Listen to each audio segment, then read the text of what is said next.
The desolate road.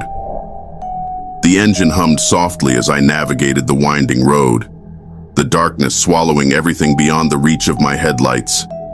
Trees loomed like silent sentinels, their branches reaching out like skeletal fingers, casting eerie shadows on the pavement.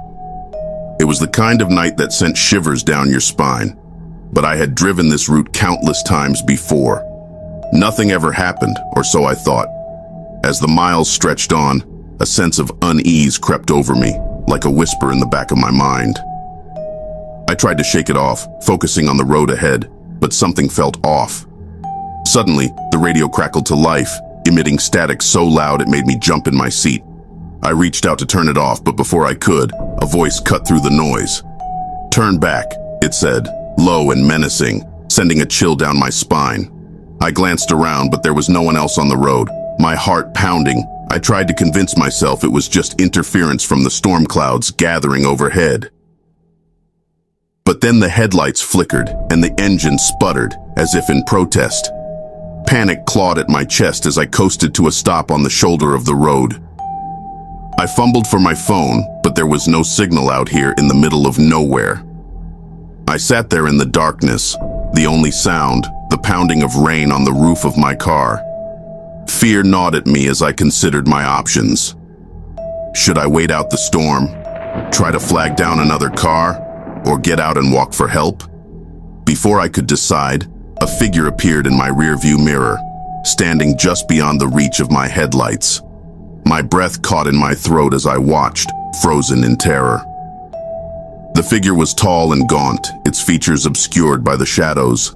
I blinked, and it was gone. Heart racing, I fumbled for the door handle, ready to bolt from the car and run for my life. But as I reached for it, a hand slammed against the window, sending me reeling back in horror. I stared into the face of the figure, its eyes empty sockets, gaping black holes. With a scream, I scrambled across the seat, my heart pounding in my ears. I fumbled with the keys, trying to start the car, but the engine only groaned in protest. Desperation clawed at me as I pounded the steering wheel, begging for it to start. And then, just as suddenly as it had appeared, the figure was gone, leaving me alone in the darkness once more. Shaking, I forced myself to calm down, trying to rationalize what I had just seen. Maybe it was a trick of the light, or my imagination running wild. But deep down, I knew it was something more. With trembling hands, I managed to restart the car, the engine roaring to life. Without looking back, I slammed my foot on the gas pedal, determined to put as much distance between myself and that nightmarish apparition as possible. As I drove on, the storm raged around me, the wind howling like a banshee in the night. But no matter how fast I went, I couldn't shake the feeling of being watched, of something sinister lurking just beyond the edge of my vision.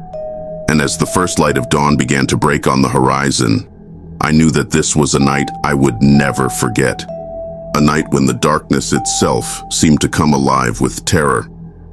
And I prayed that I would never have to drive that desolate road again. What would you do if you were in his place? Don't forget to click like for more videos like this.